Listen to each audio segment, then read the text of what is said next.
When Ryan Peake stepped onto the first tee at the 2025 New Zealand Open, few in the gallery understood the weight of the moment. Fewer still could have imagined the journey that brought him there. Ryan Peake is no ordinary professional golfer. In this video we'll talk about his life, about the story of a young prodigy who found hope in the unlikeliest of places and embarked on a relentless quest to redefine himself one swing at a time. Born on March 8, 1993, Ryan grew up in the northern suburbs of Perth, Western Australia, and was raised in a working-class household. Despite the family's modest means, weekends were reserved for golf, a pastime passed down from grandfather to son. From the moment young Ryan joined his elders on the course, his natural affinity for the game was unmistakable. By the age of 10, he had his own clubs and was taking lessons at Lakelands Country Club. Within a few years, his bedroom shelves sagged under the weight of tournament trophies. By 2010, Ryan was crowned Junior Golfer of the Year after winning the National Junior Championship and qualifying to play in the Australian Open. In the same tournament field stood Cameron Smith, the future British Open champion. At just 17 years old, Ryan Peake was outplaying the person who would become one of Australia's best golfers. But while golf came easily to Ryan, life off the course was far more brutal. School was a battleground. His maturity and outlier status, cultivated by years spent among adults at the golf club, made him a target for relentless bullying. As his talent in golf grew, so did his isolation among peers. Eventually, the emotional toll became too great. His father began escorting him home to protect him from tormentors. After a violent altercation brought the harassment to an end, the emotional damage lingered. Depression crept in slowly, with no clear trigger, just an overwhelming heaviness he couldn't explain. By the time he reached his late teens, Ryan was losing his connection to the sport that had once defined him. Though he had already competed in the Australian Open and posted a top 10 finish at the WA Open, he was exhausted. The solitude of golf, once tolerable, now felt oppressive. He began skipping practice, choosing parties and drinking over early mornings on the range. Though still capable of brilliant play, his passion was gone. In 2012, at just 19 years old, Ryan made the decision to turn professional. It was a gamble, an attempt to reignite the fire by raising the stakes. Instead, it backfired. Without the regimented preparation and mental resilience required at the professional level, Ryan floundered. He survived some cuts on the Australian mini tour circuit, but never made a breakthrough. The turning point came during Q School for the Australasia Tour, a grueling experience that left him emotionally shattered. After missing the cut, he returned to his home club and sat in his car, unable to step onto the practice green. When he finally went to retrieve his clubs, he realised they were gone and couldn't remember where he had left them. That moment made one truth undeniable: his relationship with golf was over. With golf no longer a part of his identity, Ryan found himself untethered. He dropped out of school and drifted into the social circles of local bikers and street crews, drawn not by the thrill of rebellion, but by the sense of camaraderie. The unity among these groups stood in stark contrast to the loneliness of his golf journey. It was here that Ryan first encountered the Rebels Motorcycle Club. At first, he was just another familiar face around the clubhouse, but over time, the allure of acceptance in a brotherhood that stood fiercely by its own was too powerful to ignore. Soon, golf clubs were replaced by leather vests. In 2013, Ryan officially joined the Rebels. What followed was a period of total collapse. His drinking increased, his weight skyrocketed, and the once promising athlete became unrecognisable to those who had believed in him. Despite the roughness of this new world, it offered something golf never had: a sense of belonging. His father eventually confronted him one night, asking if he had joined a bikie club. Ryan's admission confirmed the fears that had quietly been building in his family home. His mother, heartbroken and resigned, predicted he would end up in prison within a year. She was wrong. It only took 6 months.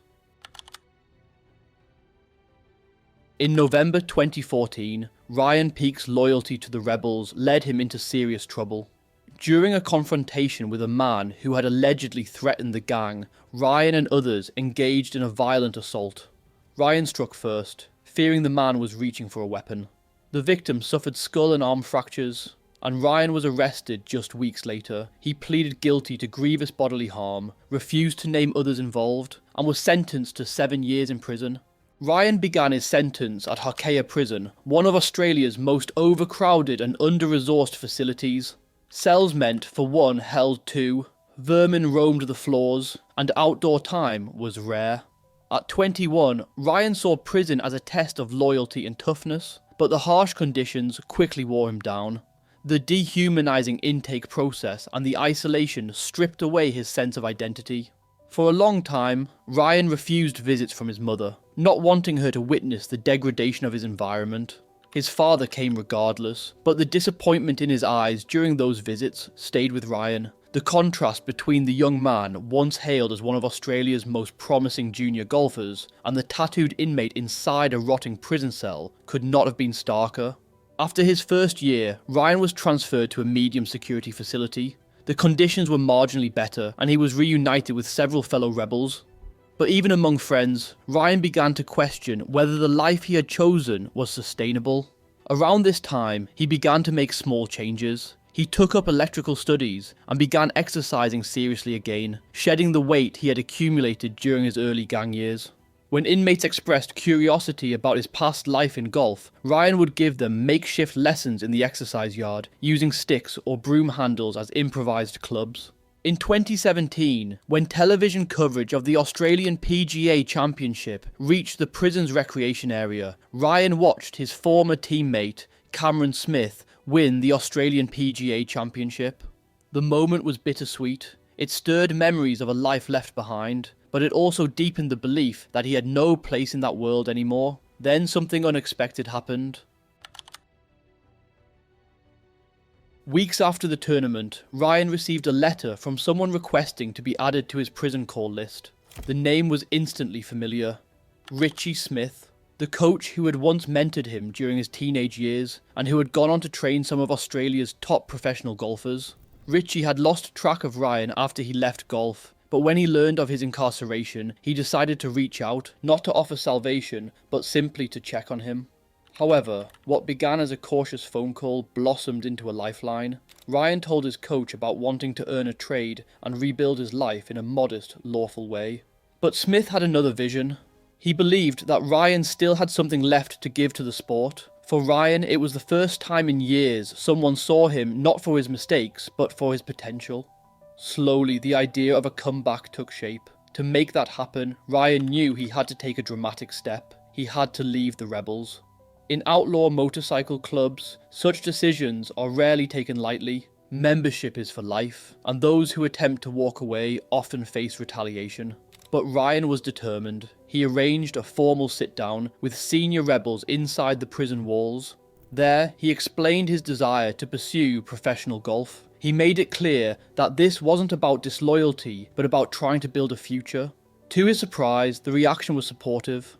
Whether it was his youth, his honesty, or the rare opportunity to escape the cycle of criminality, Ryan received not condemnation but encouragement. Freed from the gang and focused on change, Ryan began transforming his body. Over months of training inside the prison, he lost nearly 80 pounds. He also petitioned for transfer to a minimum security facility, citing his good behaviour and commitment to rehabilitation. His request was granted. At the new facility, Ryan entered a reintegration program that allowed inmates limited time outside the prison under supervision. He used those hours to train with Smith, and even rejoined Lakeland's country club to compete in its club championship. For the first time in years, his life had structure, discipline, and above all, hope. Smith was candid with him. The odds of making it as a professional golfer were slim, but what mattered more was that Ryan had a target again, a dream to pursue with clarity.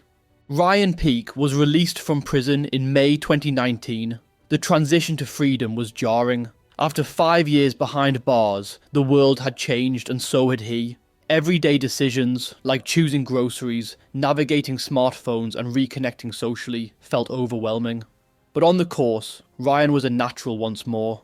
In the years that followed, Peake began the slow, deliberate work of rebuilding himself, both as a man and as an athlete. He lived simply, kept his circle small, and poured his energy into recovery. He even developed a relationship with a woman named Lee, who became a steadying force in his life. His golf game, initially shaky and unrefined, began to sharpen. The power that had once marked his game returned, this time accompanied by patience and emotional restraint. After experiencing real darkness, the pressures of golf didn't scare him anymore. By 2023, Ryan was living out of a van, chasing tournaments across Queensland while picking up temporary work to make ends meet. He was fully committed to the grind, and the results started to show. Earning full status for the 2024-25 Challenger PGA Tour season, he finally found consistency. A series of near misses proved his ability to contend, but the breakthrough still eluded him until March 2025. The New Zealand Open at Millbrook Resort marked a defining moment in his career and personal life. After qualifying through his Australian PGA credentials, Ryan nearly missed the trip due to visa issues linked to his criminal record. For hours, he was held up in immigration limbo, uncertain if he'd even be allowed to board his flight. The trip wasn't just about the tournament, he also had plans to propose to Lee. In his backpack, a ring waited alongside his golf gear. Eventually cleared, Ryan arrived in Queenstown just in time for one practice round. Despite limited preparation, he delivered a stunning second round 64 that put him in contention. That same evening, he surprised Lee with a helicopter ride above the scenic landscape and proposed. Just 2 days later, Ryan went on to capture the title, his first major professional win. When the final putt dropped, it was more than just victory. It was a release, a validation, and a fresh start all at once. It was a fairy tale twist so remarkable no scriptwriter would dare imagine it. The win earned Ryan a coveted place in the 153rd Open Championship at Royal Portrush, one of golf's most prestigious and historic events, held in July 2025. Just a year earlier, he had been on the fringes of professional golf. Now he stood where legends had tested their skills for over a century. For Ryan, the experience was both a challenging initiation and a triumphant milestone. He found himself grouped with none other than legend Phil Mickelson. The pairing drew media attention, not least because of the contrast, one a Hall of Famer nearing the twilight of his career, the other a reformed bikie and former prisoner making his major debut.